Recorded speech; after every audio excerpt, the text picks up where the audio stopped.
Iti damdamag Cordillera nasurok 2,000 nga umili ijay balbalan Kalinga nakaawat iti bagas. Ken coconut farming ijay tuba Benguet mapapabigsa.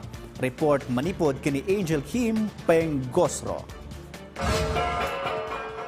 Maitunos iti direktiba ni Governor James Iduba ang masigurado ti dagos nga implementasyon ti food assistance wenno rice distribution project. Nabaligi anay sayang katipa nakaiwaras dagiti rice assistance kadagiti kwalipikado a benepisyaryo iti munisipyo ti Balbalan. 2,708 a kwalipikado a benepisyaryo tinakaawat iti sag 10 kilos a bagas iti sidong ti Local Government Support Fund Food Assistance wenno Rice Distribution Project. Iti Mountain Province, naangay ti panangiwaras ti Presidential Assistance Fund for Farmers and Fisherfolk iti munisipyo ti Bontoc. Agdagop iti 147 a benepisyaryo, ti mawat iti sag 2,325 pesos. Panggap ti programa a solusyonan ti umad-ado a gastos iti gasolina ken nangato a produksyon ti farming input.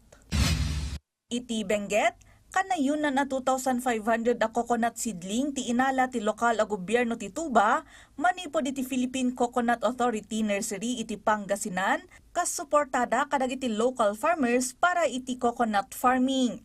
Nay-deliver dagiti coconut seedlings iti barangay Nangalisan, Tuba. Bayat ati 100 seedlings kat naipaay iti barangay San Pascual. Ti panagtitinulong ti LGU kun PCA kat nakaipaay iti dago pa 16,482 abin iti nyog iti munisipyo ti Tuba ang naiwaras iti intero a barangay San Pascual, Tabaan Norte, Taloy Norte, Nangalisan ken iti Tuba Demo Farm. Kabayatan na, nailukatan ti Benguet MSME Celebration 2026. Kagiddan daytoy, nailukat metlang ti panungkulan MSME Trade Fair Expo iti Benguet Capitol Gym.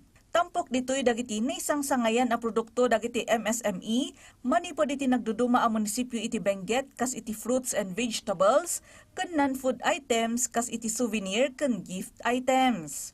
Imparang pay dagiti Benguet weavers ken designers dagiti naidumduma a kawas ken wearables da. Ti panungkulan kat nakalukat iti publiko aging gaintun July 31, 2026.